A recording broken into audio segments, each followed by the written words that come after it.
الحمد لله رب العالمين والصلاة والسلام على رسول الكريم وعلى آله وأصحابه ومن استنى بسنة يوم الدين.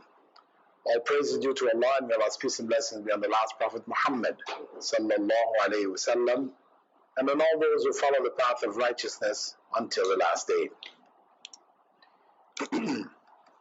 In the previous session, we began to look at the madhabs. We're not going into another phase or another stage. We're still looking at the period which we referred to as the period of flowering, the fourth period. This is the period in which the schools of Islamic law flourished.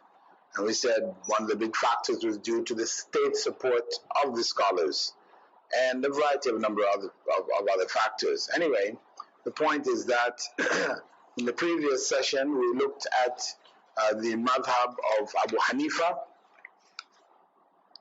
and we looked at the madhab of Al-Awza'i.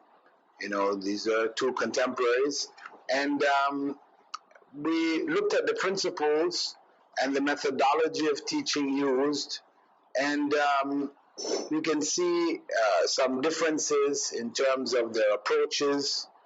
Notably, Al-Awza'i was opposed to the excessive use of qiyas. He was confined to the western area of Sham, whereas Abu Hanifa was in the eastern area. And we looked at the reasons why the Hanafi madhab spread to the point that it did, and we said that it was largely due to a number of what we may call political factors: appointments of judges, adoption of the madhab by the Ottoman Empire. These all had a big influence in the spread of the Hanafi madhab. And Awza'i's madhab by the 11th century had basically disappeared. It remained, his rulings and positions remained in the books of the other schools of Islamic law when they're discussing different legal issues. But as a school with followers, students, etc., they disappeared. And we said that in Beirut, one of the top Islamic universities there is called the University of Al-Awza'i. They named it after him. In this session, we're going on to look at the Maliki madhab, the madhab of Imam Malik ibn Anas, and some of the minor madhabs, the Zaydi madhab, which is around, minor, but around, and we'll also look at the Laythi madhab and that of the Thawri madhab. So Thawri and Laythi are no longer existent, like the Awza'i madhab. The Zaydi madhab, it does exist, but is confined basically to Yemen. So there we call them the minor madhabs. But we will look at them from the perspective of being aware of their contributions in general, and also understanding the political or social factors which led to their disappearance. So this is basically to demystify the four madhabs that we tend to hear about. The Muslim world knows about the four madhabs, and this number is, it's like a mystical number. These were ordained by Allah subhanahu wa ta'ala, and you must follow one of the four. But reality, when we look and research, we see that there were many more, and if one followed any of the others, it was just as good. That's the fact of the matter. But as I said, in the understanding of the ignorant masses, many who may not be so ignorant, the following of one of the four madhabs is considered to be a must. Anyway, we're now going to be looking at the madhab known as the Maliki madhab, whose founder, Malik ibn Anas ibn Amir, was born in Medina, and his grandfather, Amir, was among the major Sahaba who remained in Medina. So this is Imam Malik's, you could say, claim to fame. His grandfather was a major Sahabi, not just some, because of course there are many people who had grandfathers who were Sahaba, from the Sahaba, but his grandfather Amir was among the major Sahaba, meaning he's a major narrator of hadiths. His hadiths are found in the various books, etc. He was known. So he was Amir, what was his full name? The rest of it we can pull out for you, but so as we're focusing on Malik, we're stopping basically at Amir. Anyway, he studied under one of the greatest hadith scholars of his time, Imam Az-Zuhri, who is famous for being the one who began the major compilation of hadiths during the era of what was the person known as the fifth caliph, Umar ibn Abdul Aziz. He's the one who gave the instruction to start the process of compiling the hadiths, and Imam Zuhri received that direct instruction from the caliph, and he acted upon it. Right? He also studied under another great scholar among the students of the Sahaba, and that is Nafi'. Spelled N-A-F-F-I there in the book by mistake. It should really be N-A-A-F-I or N-A with the sign for the long vowel over it, because the way it's spelled, you need to pronounce it as Nafi', right? Which is not the case. It's Nafi', right? Meaning the one who benefits. Nafi', who was the freed slave of Abdullah ibn Umar. Remember, Abdullah ibn Umar was one of the leading fuqaha or jurists amongst the Sahaba. So his slave, who he freed, Nafi', became in his time one of the leading scholars of the Ummah. And this again shows that what was known as slavery in Islam is not what was known in other societies. Though it is an issue that people raise till today, Muslims didn't ban slavery. It wasn't banned by Prophet Muhammad sallallahu alaihi wasallam. Why didn't he ban it? It is an evil, and usually Muslims have a hard time handling this issue. But the bottom line is that if you ban slavery, but you continue it in other forms, because what the UN, etc., recognizes that slavery is going on in the US, in the UK, in Europe, in France, in Germany, right now. It's ongoing, and they have huge works, etc., on slavery in Western society today. So if you ban it in name, but in practice it's still going on, and you don't ban it in name, but in practice it is not going on, which one is better? Obviously, where it is not going on in the society. Slavery, where you're talking about an evil institution,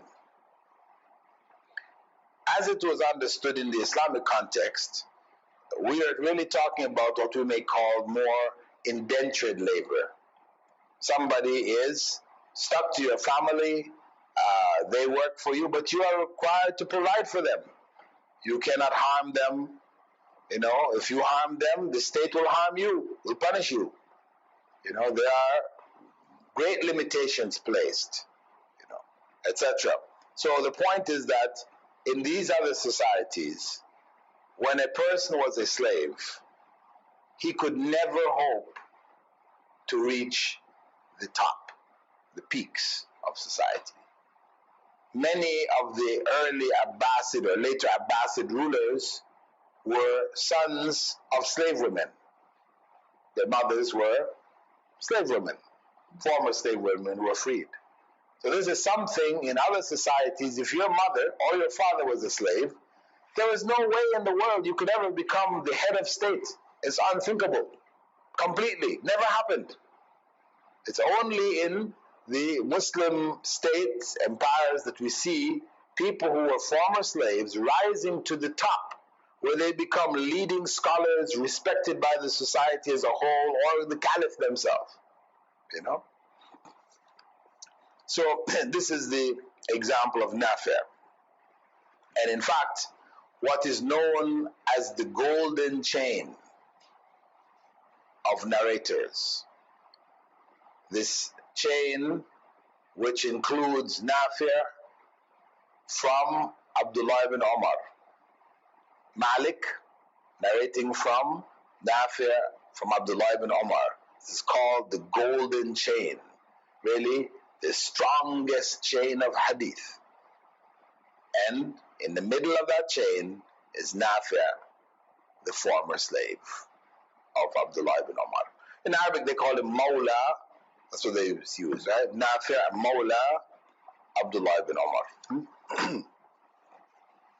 Anyway, Imam Malik spent his whole life in Medina. Because of the fact that one, Medina was a repository of knowledge. It was a center.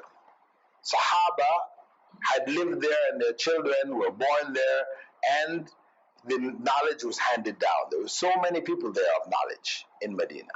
Right? He didn't travel except for Hajj. This is the only time he used to leave Medina.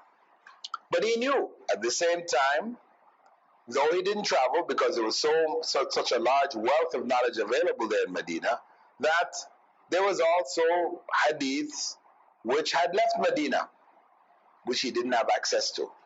And that is why when we look at later on, when he was offered the opportunity to make his own compilation of rulings based on hadiths and the opinions of the Sahaba, etc., to make that the constitution of the Abbasid state, he refused. Most scholars would have jumped at the opportunity. I mean, that is a legacy you would leave behind for the generations. But what Imam Malik left, the legacy he left, was his refusal to have it made the constitution. And the reason why is, you could say, a blow in the face of madhab fanaticism. It's a clear blow, because he said that there were narrations which he missed, which other scholars gathered, and they made rulings according to it. Therefore, his decisions, his rulings could not be considered to be the last word. So he left that position of non-rigidity, of fanaticism for the madhab. He was completely opposed to it. Anyway, as I said, he was an outstanding scholar in all of the various fields of learning. He stood up against the rulers when he was offered opportunities to take positions. He refused them, and he made rulings against the policies of the rulers where they affected religious issues. And it was due to his ruling against the Abbasid practice that when the new ruler took over, the new caliph, and people had to make an oath of allegiance to him, included in that oath was, if I break my oath, I am automatically divorced from my wife or wives. Right? So Imam Malik, when this issue was brought to him, he said any divorce which takes place in this way, which is under duress, is invalid. So that oath has no validity. And he was subsequently arrested and beaten for it. His major work, Al-Muwatta, The Beaten Path, was begun at the request of the Abbasid Caliph Abu Ja'far al-Mansur. And Harun al-Rashid,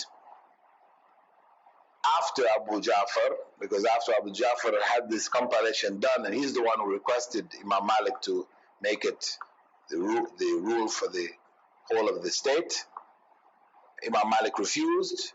Harun al-Rashid, who was himself a scholar, we mentioned before, is amongst the caliphs, he made the request also to Imam Malik, but he also rejected it. And he died in Medina, the city of his birth, at the age of 83, which in those days is like living to 100 in our times. Now, if we look at his method of teaching, because it is the way in which he taught which determined the way in which the madhab evolved. What he would do was he would narrate hadiths. This is his starting point. He would narrate hadiths, and in the course of it, he would also discuss the meanings of the hadiths in the context of contemporary issues. I mean, what was going on in the society at that time, where these hadiths resolved problems or issues that people had. Students would raise the questions, etc. He also would encourage his students, those who came from different parts of the Muslim world, to ask questions, for which he would also narrate hadith. So he used both approaches. One was hadith narration, because he would teach his muwatta, right? People memorized it, and he would elaborate on it. And note also that he would change it. Each time it was narrated, there were changes made. That's why even to today, when you look at the different manuscripts of Al-Muwatta, you'll find differences in them. Not because the people who recorded it made mistakes, but because Imam Malik changed it. Each time he narrated it, students would raise issues or questions. New hadiths would be brought to his attention, and he would make changes. For example, one famous ruling, that when he was asked about when washing the feet, whether you need to wash between the toes, he said, no, it's not necessary. He didn't know of any sunnah, as he said, to that effect. So that was his position. It wasn't necessary to wash between the toes. But in one of his classes, when he taught that, one of the students said that he had collected a hadith, because he come from another area of the Muslim world. He collected a hadith, and he mentioned the chain, which was an authentic chain, that the Prophet ﷺ used to wash between his toes. So from that point onwards, Imam Malik corrected himself in that same class, and from that point onwards, he narrated it. So the versions of the Muwatta prior to that correction didn't have washing between the toes, whereas those after did. Right? So it wasn't a lack or a lapse of memory from the narrator of the Muwatta why you don't find it, right? So this is a very important point. But what it showed is that Imam Malik was himself ready to change. Once the hadith came, he had no problem changing his position, right? Of course, some people have gone further and said, when you wash between the toes, you should use your left hand. You should use the little finger on your left hand, and that's what you put. Well, we don't have any narrations to confirm that. However you want to wash it, use the little finger of your right hand, or your index finger, or your thumb, whatever you want to use to wash between your toes, you're free to wash between your toes with. Just the point is that you wash between the toes. So this was his main method. He would narrate his muwatta, the hadith of muwatta, along with the athar, or statements of the Sahaba, and he would give also his opinions at the same time. Then he would also encourage the asking of questions, but he encouraged questions which were related to the incidents which were happening in the Muslim world at the time. Now, if somebody began a question, what if he would stop him and said, we don't deal with what if here. You may go to Iraq and hook up with Abu Hanifa, and ask your what if questions. So he himself didn't deal with it, didn't like to deal with what if, what we call hypothetical fiqh. He avoided it. He said, leave it to those who specialize in it, go to Iraq, sit with Abu Hanifa, and the others, and get your what if questions answered. Here, we only deal with what happened. He said, did it happen? So he said, what if? He said, he would ask, did it happen? Has it happened? Because sometimes you might use what if, but you're asking about something which actually happened. He said, no, it hasn't happened, but what if? He said, no. You can go to Iraq with what if. Right? And it's not that he put down, it was not a thing of putting down, it's just his preference was to deal with what we call fiqh waqi, or, the living fiqh of what exists. Now, the other point to note in terms of the sources which Imam Malik used for developing his madhab, and again when we say his madhab, we say the madhab really which was attributed to him, because he never sat down to make a madhab. And if you asked him what was your madhab, he was not going to say my madhab is the Maliki madhab. No. Right? So when we say Imam Malik's madhab, we're talking about really the madhab attributed to Imam Malik. Anyway, the point is that he used the Qur'an and the Sunnah just as others of his contemporaries did, similar to Abu Hanifa and Al-Awza'i, all using the Qur'an and Sunnah. But the conditions which were placed by Imam Abu Hanifa and his followers concerning hadith, does anybody remember what that condition was? What was the condition which Imam Abu Hanifa and his contemporaries or his students placed on the acceptance of hadith?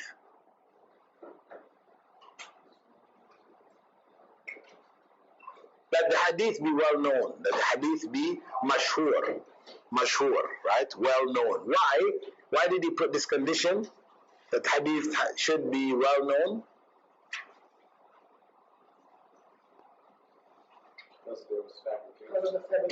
Yeah, because Iraq was the birthplace of hadith fabrication. So the scholars there were much more wary about narrations, because of that context. So you can see where positions taken by scholars had to do with the social circumstances in which they lived. This is where the sects appeared. Shiaism, the Khawarij, and all these major breakaways were in Iraq. Whereas Imam Malik was in quiet Medina. Medina, which was far away because, Iraq became the headquarters. Now you had Kufa, you had Baghdad became the capitals, and Damascus to the north. This whole area, everything shifted away from Mecca and Medina. So Mecca and Medina remained, quiet. The scholars were there. Their legacy was handed on. So Imam Malik was in a circumstance where issues of fabrication of hadith weren't there. Though the family of Ali ibn Abi Talib was there, they were there, they were part of the people of the Sunnah. Though the Shia may attribute themselves to them and say, this and that, but reality was they were part and parcel of the Sunnah. They were part of the people who narrated the Sunnah and conveyed it to us. Okay, so Imam Malik's position basically was, as long as the narrator, chain of narrators, was authentic, then that was the condition that he held. Those people who narrated the hadith to him were to be those who were well known for their reliability, their honesty, their Islam, etc.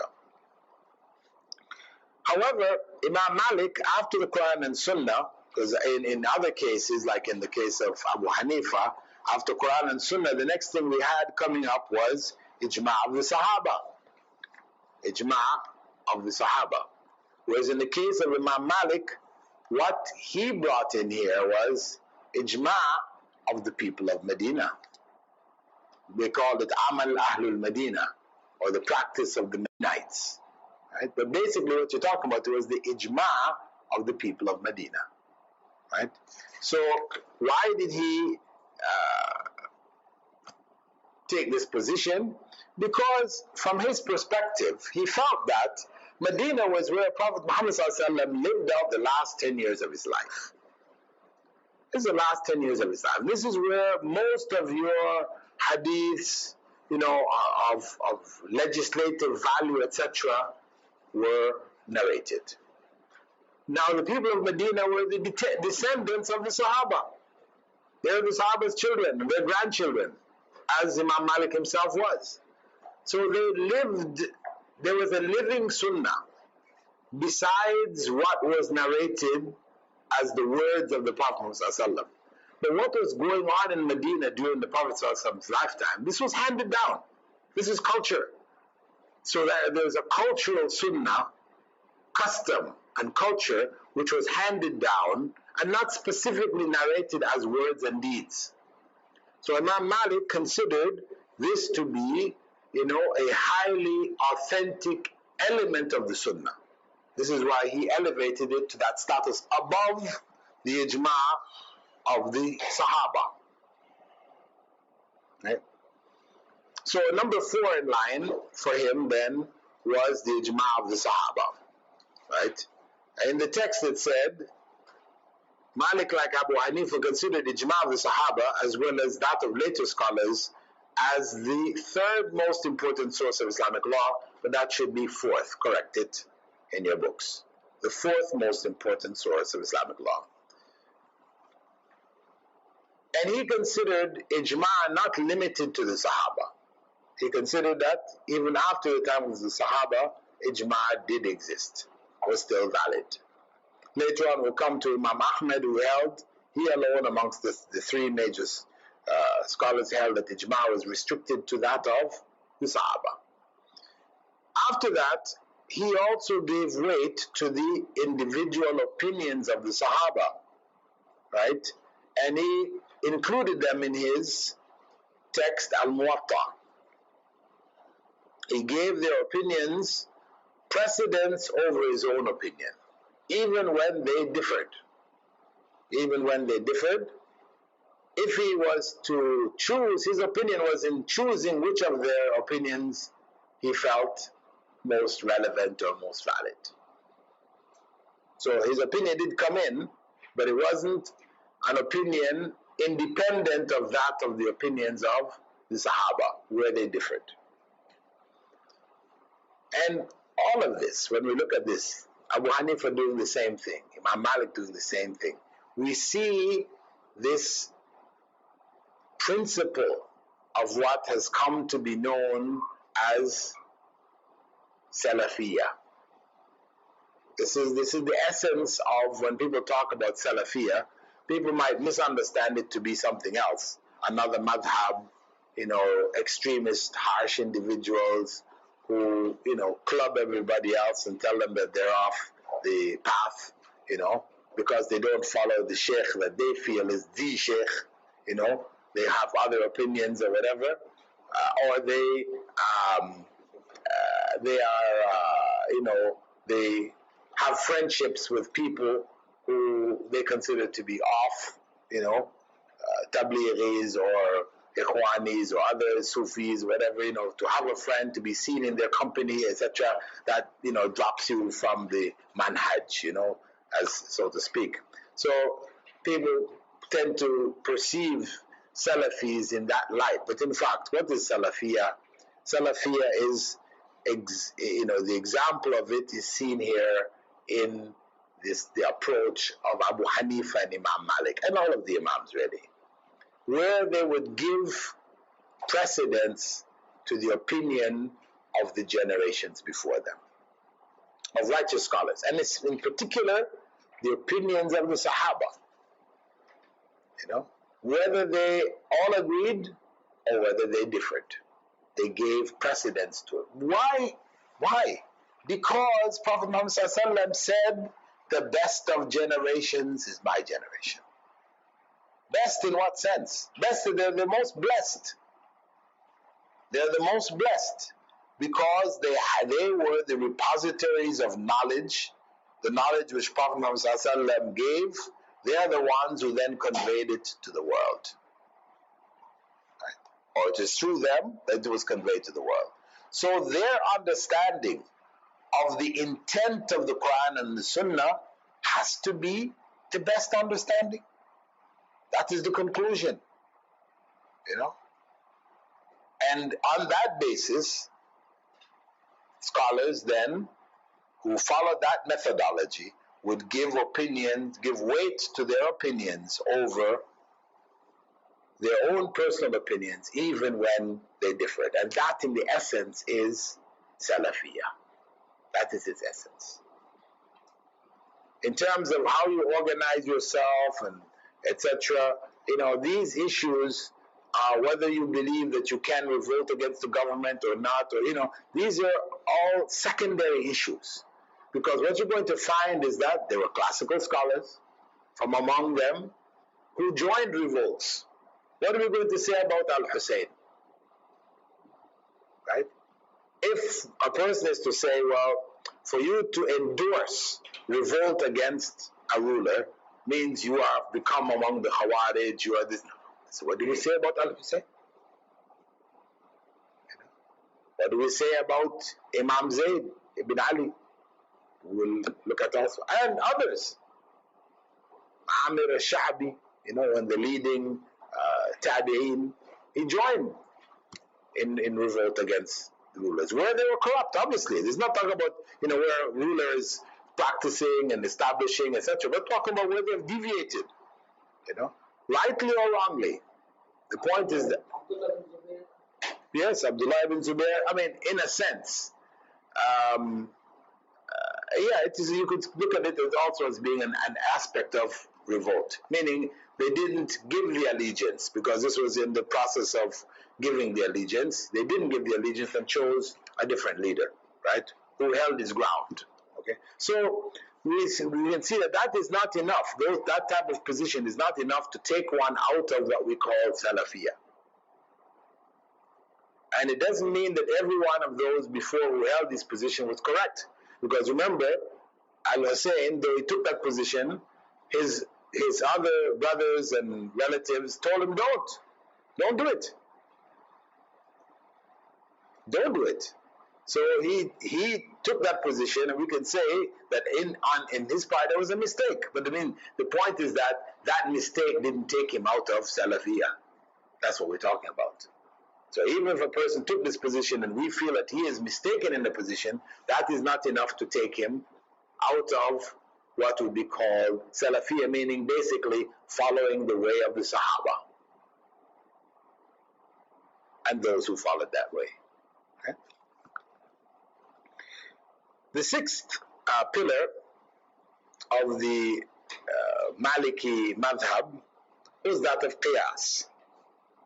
Imam Malik used it to determine rulings on various issues where there wasn't clear hadith available from the Prophet ﷺ or Quranic verses which could be interpreted.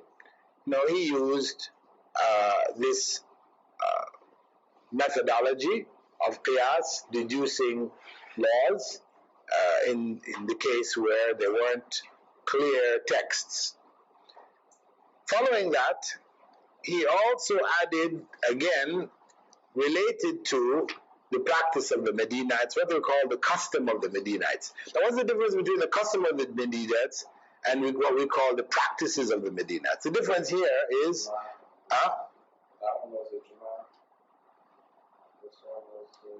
individual practices, yeah. The first one, which he placed after the Sunnah, was ijma of the Medinites. Whereas when we call the custom of the Medinites, meaning that some of the people in Medina did it, but they didn't all necessarily do it, right? But assuming that custom was probably around from the time of the Prophet ﷺ, and he didn't speak out against it, he gave weight to it, right?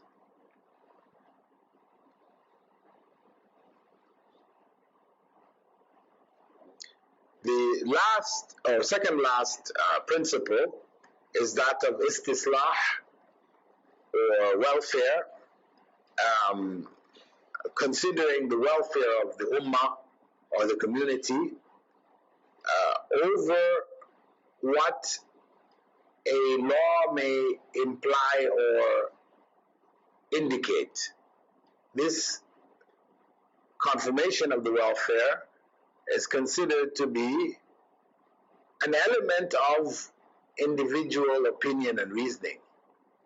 Though Imam Malik, rejected the methodology of the Hanafis using istihsan because he felt it was involving too much opinion, in fact, he recognized what he called istislah, or they call it masalih al-mursala, which ended up being virtually the same thing.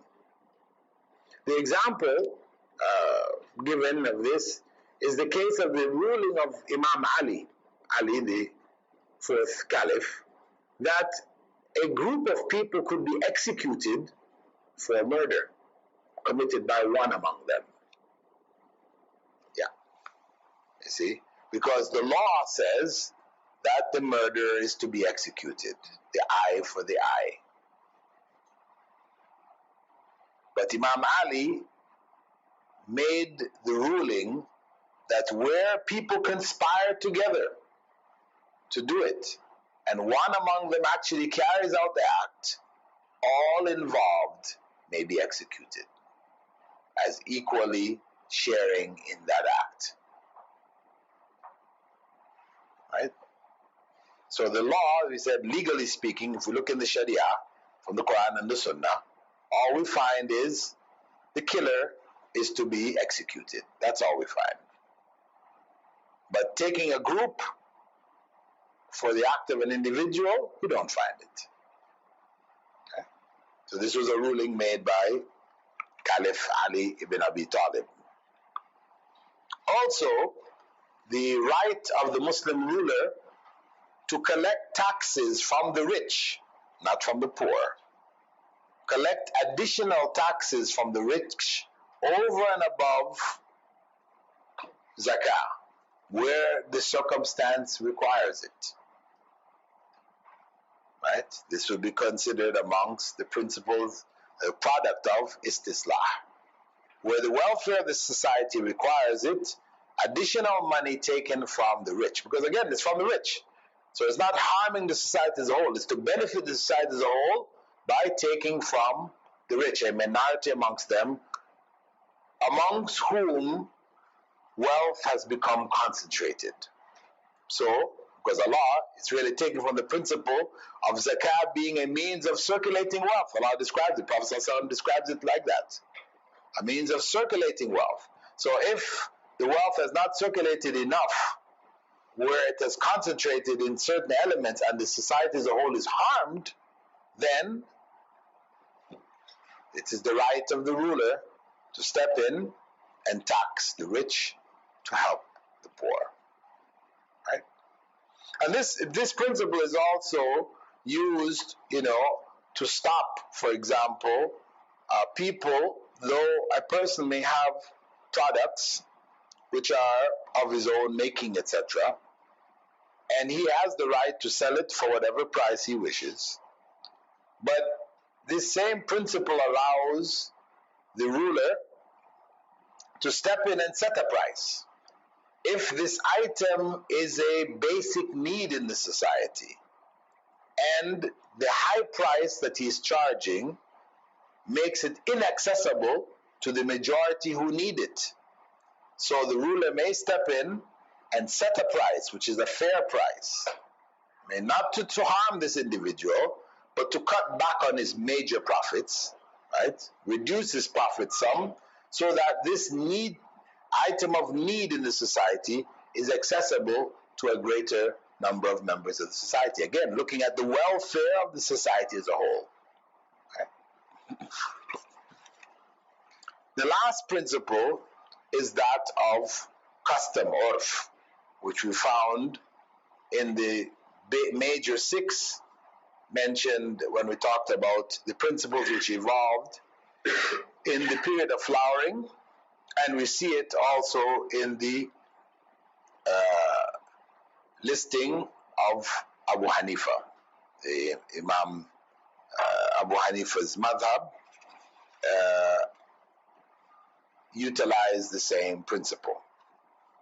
And mentioned in the book here is the example commonly given, of the term dabba, which in Syria meant a horse, but in the dictionaries of the Arabic language, classical dictionaries, it meant ma yadubbu al-ard, anything which crawls on the ground. So technically speaking, you make a contract in Syria and you paid so much for 10 horses, you agreed, so you paid 10,000 for 10 horses. That person gives you a bag of 10 cockroaches. Technically speaking, he has fulfilled the linguistic meaning of your contract. But because of the fact that dabba in Syria means horses, then that person would be obliged to provide the 10 horses.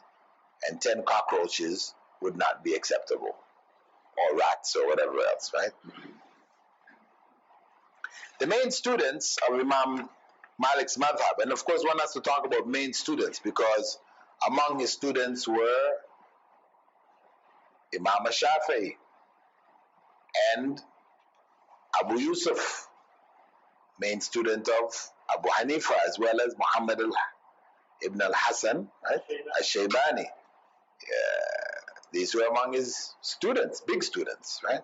But those who conveyed his rulings and did not themselves become so outstanding scholars as to draw around them enough followers to create what would have been another madhab.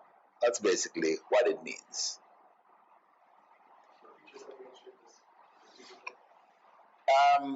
When we talk about his students, his main students,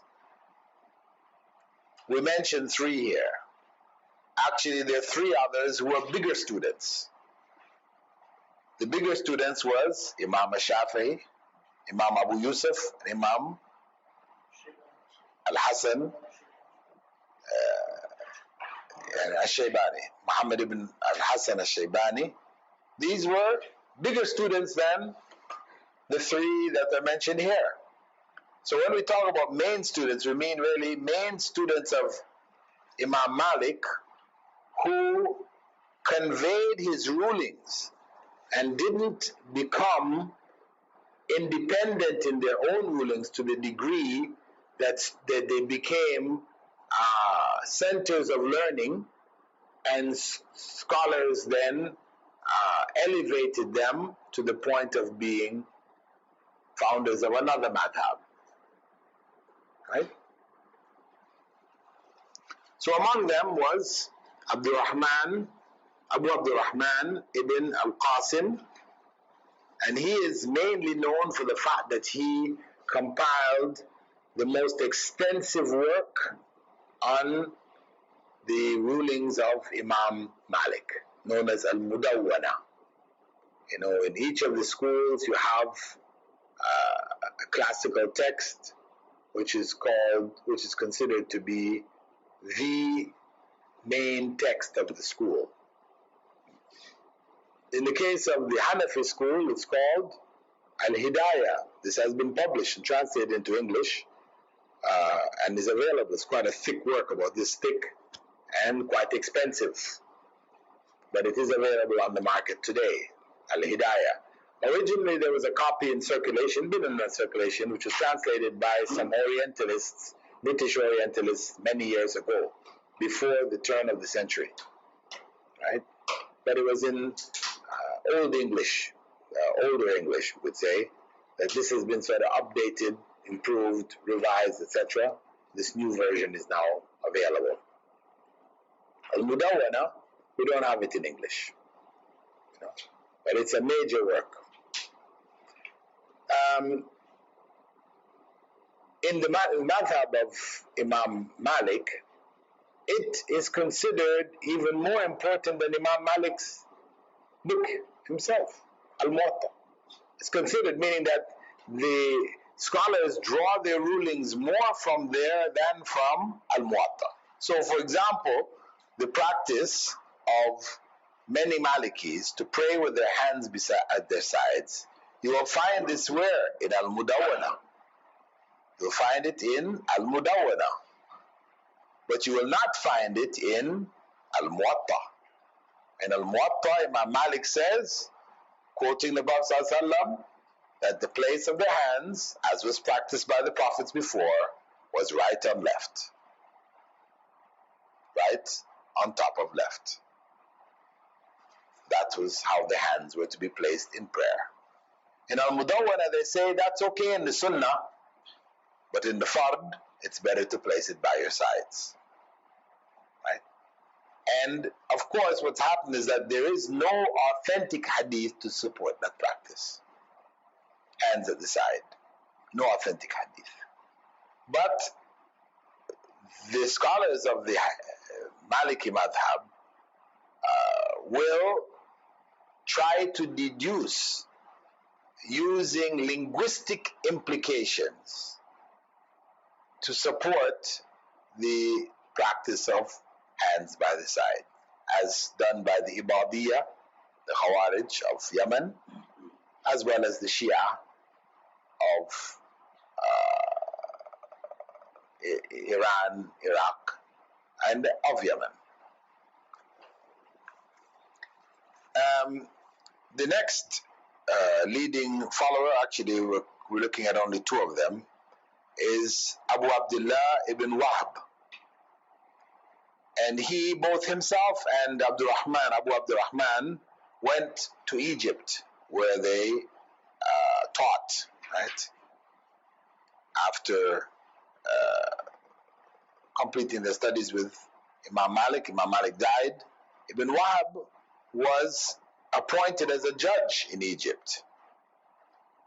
But he refused that appointment, following the same approach as Abu Hanifa and Imam Malik, in order to maintain his integrity as an independent scholar.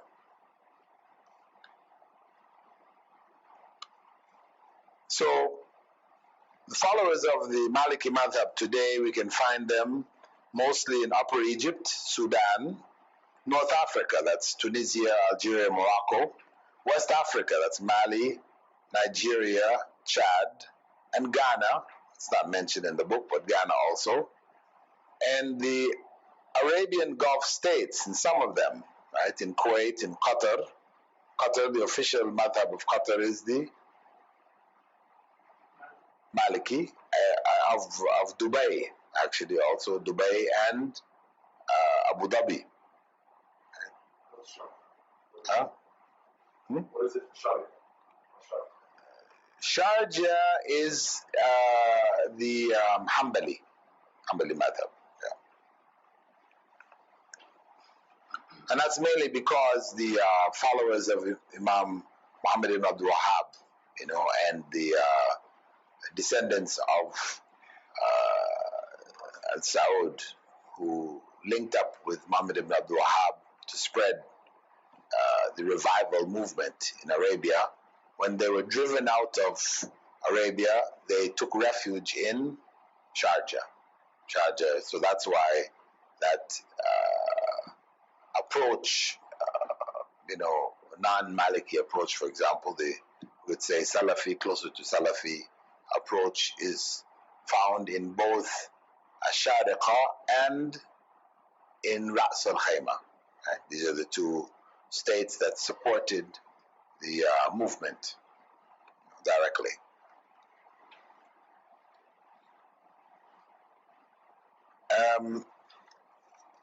The next madhab that we'll be looking at is that of the Zaydi madhab. But before doing that, perhaps, if anybody have any questions on the Maliki madhab, we can take a question or two before going on. So I have a So regarding that, you said that the Maliki scholars, they know that putting the hand by the side is not supported by any authentic hadith, rather than putting your right hand on the lip is authentic. So why they are then not accepting that authentic hadith, rather just because the Imam said that it's different, so why they are not supporting that? Does that not mean they're getting rigid on that thing, on their own opinion? Okay, the question concerning why, I mean, of course, when we try to figure out why did scholars of the different madhabs, knowing that there are hadiths which didn't support their madhab, or that they didn't have authentic hadith to support their madhab, why did they insist on certain practices and continue till today? You know? For example, among the Hanafis, who after wiping the head, you know, and doing the ears, then they use the back of their hand to wipe their neck. We ask them, where is the hadith for this? There is no hadith to support it. But they will give it, you know, a whole elaborate explanation, you know, about, you know, logically when you wash with your hands, you know, you use the inner part of your hands except for these two fingers. So when you wipe your head, you know, you just wipe with the three fingers and the palm of your hand, right? Then you save these two fingers for your ears, and then you still have water in the back of your hand, so put it to good use, right? It's very logical, very reasonable, right? But it's not from the Sunnah. You know, it's not from the Sunnah. So why do they continue to teach it? Well, you know, Would that be a part of the customs? this is just rigidity, you know, and custom. You could say custom, and you know, this is a legacy which they have. Not wanting to rock the boat, you know, whatever, you know, to be the odd one out, you know. There is no more practice in the common people. What, wiping the back of your neck? It is. I've seen it all over. I have seen Sheikh Ahmed do that. Yeah. I mean, well, he wasn't a scholar. So it's saying you saw Sheikh Ahmed doing it doesn't mean anything. You could see him do many things because he wasn't a scholar of Islam. I mean, he had knowledge of comparative religion, but he's made many fatwas. He's been making many fatwas which are really not correct, right? But the point is that the practice of wiping the back of the neck is well in practice around the Hanafi world. It's in the books. We can pull out books, you know, which are printed in Turkey and in Pakistan and in India. It's teaching it. You'll see them showing how to do it. Start with this part and that part. You know, it's still in practice. Maybe amongst the educated who have been exposed to the fact that it doesn't have support in authentic hadith, you may find maybe among them those who have dropped it. But among the masses, no. It's practice. You know, Maulana Maududi taught it in his books. He practiced it. His followers practice it. You know, it's in practice. But it doesn't have support. Some may say, okay, the Prophet ﷺ had said that, you know, whoever can extend his light, let him do so. Because he mentioned that the places that are washed will be shining with light on the day of resurrection. So whoever can extend his light, let him do so. Right? So this is extending the light here. You understand? You know, what is wrong with that? Extending the light. You know? Well, you know, we can say, well, brother, if you're going to extend the light, okay, at least when you do it when you're wiping your head. So when you're wiping your head, you go down a little further beyond what, you know, where normally your head stops, you go down a little further. So when you're washing your arms, you go, you know. But there were some among the Sahaba who took that and washed all the way up to their armpits. You know, Abu Hurairah, right? He used to wash all the way up to his armpits, and on the basis of extending his light. So the point is that we don't take these individual practices, as the basis. We go with the sunnah of the Prophet ﷺ. If it was better to wash to your armpits, then he would have been the first to do so, right? But could we not say because they use urf as their source of legislation, because of that is accepted? Because I mean these imams, Imam Abu Hanifa and Imam Malik, they used custom as Okay, brother is saying, raising the question concerning custom. Since we accepted custom as one of the sources, could this not be also included? No. What we're saying is custom where there is no text. Custom where there is no text, where there is no ruling, where there is no way of the Salaf, which clearly defines how we do a thing. You find a particular custom in a given area, which doesn't go against any of the teachings, that you could include it if it is of benefit in the society. You could include it in your legal system of your area. And you can't make it, a law for elsewhere. You can't make it a law for elsewhere. For example, we could say, for the people of Scotland, the custom is to wear kilts, skirts that stop at your knees, or slightly below your knees.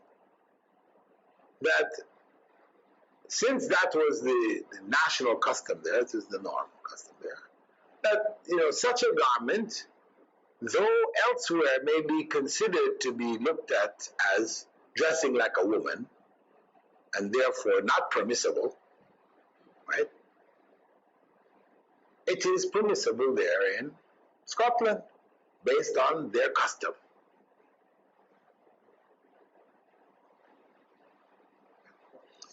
Okay, I want to, we've got to try to at least finish off the other two minor madhabs. I don't know if we're going to have time to do it, but at least the Zaydi madhab, attributed back to Ali ibn Abi Talib's great grandson through Al-Hussein.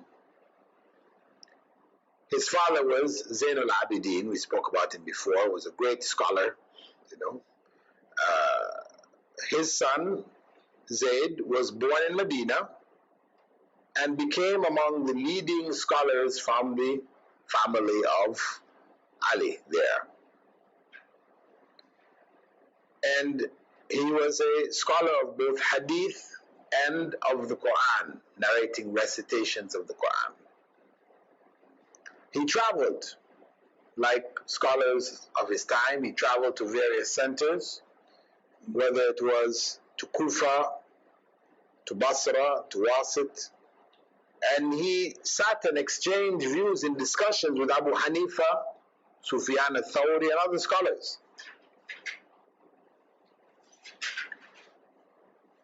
He, however, became involved in a revolt against the Umayyad Caliph, Hisham ibn Abdul Malik, against the advice of his family, other family members. The people of Kufa called him to lead them as they had done before for Al-Hussein.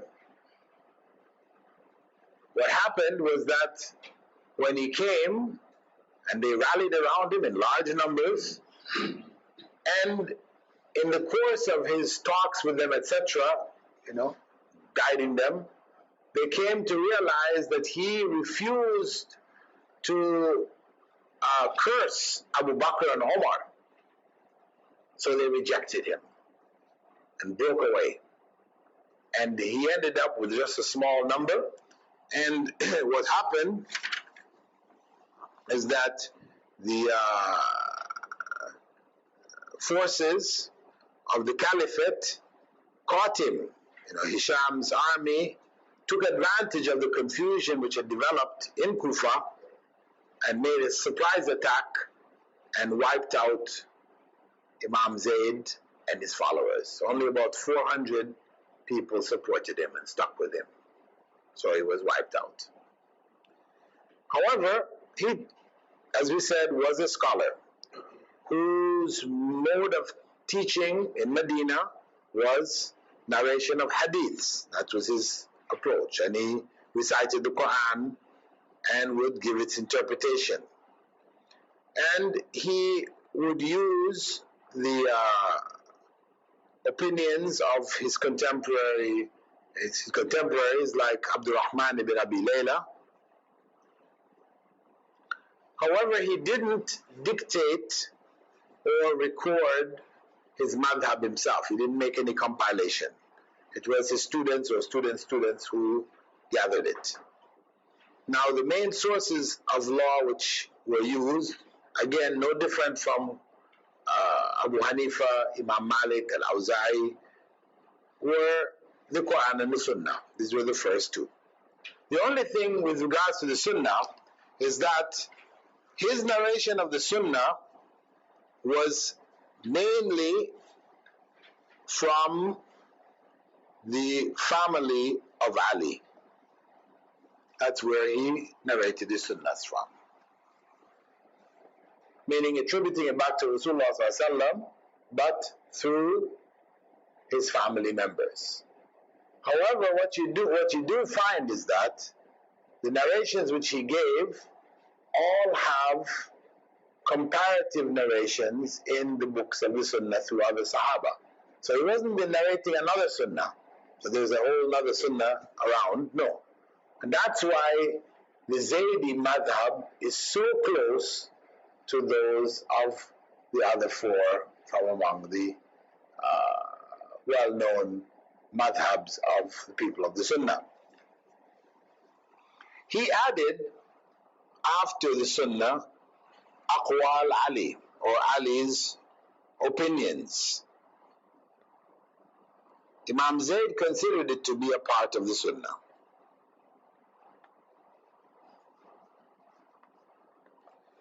Meaning that, of course, it didn't mean each and every opinion of Imam Ali. It was anything which he didn't specifically say was his own opinion. What he said was his own opinion, he didn't necessarily, he didn't give it that weight, right? Whatever he gave and didn't say, this is my opinion, then he assumed that it was from Rasulullah sallallahu alaihi wasallam. That's what he, by default, could say. He considered whatever was not attributed to himself, that it was from the Prophet sallallahu alaihi wasallam.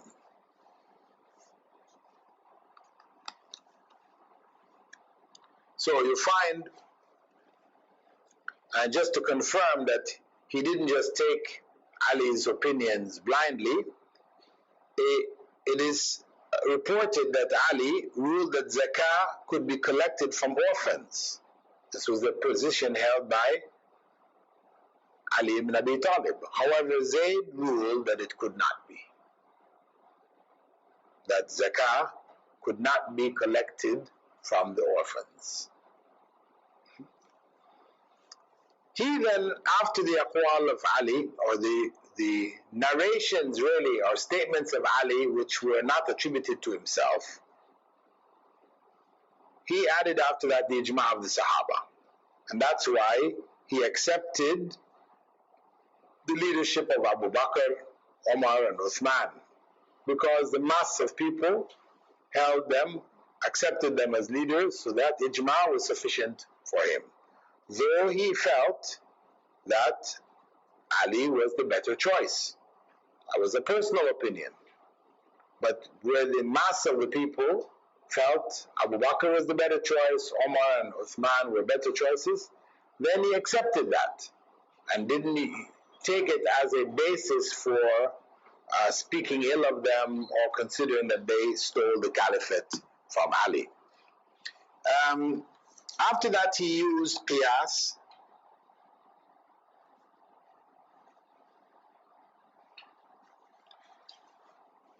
And following that, he also had the principle known as aql. Qiyas, we know already, discussed. It was your means of ijtihad, and it is through qiyas that some principles of istihsan, istislah were developed. The important principle, sixth principle of his, is that of the aql, or the intellect. So a human intellect was considered as the source of Islamic law in cases where none of the previous sources was applicable. Now, as a youth, you can see the influence. Where did this idea come from? As a youth, Imam Zayd studied under Wasil ibn Ata, right? Wasil ibn Ata is the founder of the Mu'tazilite school, which held that the aql is given precedent over naql, or intellect is given precedent over narration. That's their basic position. However,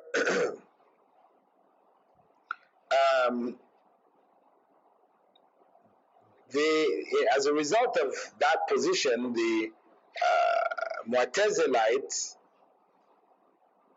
did not accept the opinions of the Sahaba, and they also rejected qiyas. So right after Qur'an and Sunnah, they placed the aql, the intellect, whereas Imam Zayd put it at the end. And he also recognized qiyas as well as the opinions of the Sahaba. So he didn't really, although one said he was somewhat influenced in adding aql, but really, when you look at issues of custom and accepting custom, that is something by human intellect. We're judging this thing. Is it good? Is it okay? So he just called it aql, right? So this principle exists in the other madhabs, but they've given it other names. So it's not the aql of the Mu'tazilites. That's very important to make that distinction. Now, the main narrators of the madhab, or conveyors of the madhab of Zaydi madhab, is Abu Khalid, Amr ibn Khalid al-Wasiti, and he was the writer, one who compiled narrations of Imam Zayd in Majmu' al-Hadith and Majmu' al-Fiqh, put together, called al-Majmu' al-Kabir.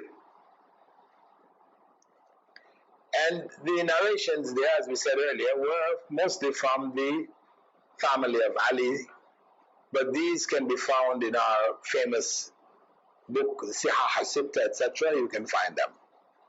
The second big individual is known as Al-Hadi ila al-Haq, Yahya ibn al-Husayn. And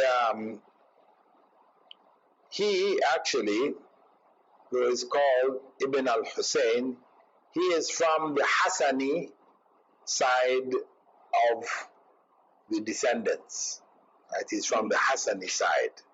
But his significance is that he was made the Imam of Yemen. And that's why when you read books like Subul al-Salam, and they talk about the Hadawiyya, this is what it's referring to, the Zaydi madhab as expounded by Imam al-Hadi. So they call the Hadawiyya. And the other leading figures is Al-Hasan ibn Ali al-Husayni, also called al-Husayni. The other one is called al-Husayn. Al-Husayni meaning is from the Hussein side. But really, Yahya ibn al-Husayn is from al-Hassani, from the side of al-Hasan.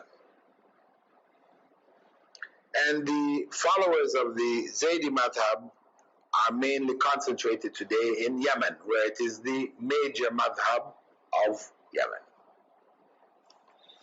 Okay, we'll have to leave the Laythi madhab and the Thawri madhab to our coming class, along with the madhab of Imam al-Shafi'i.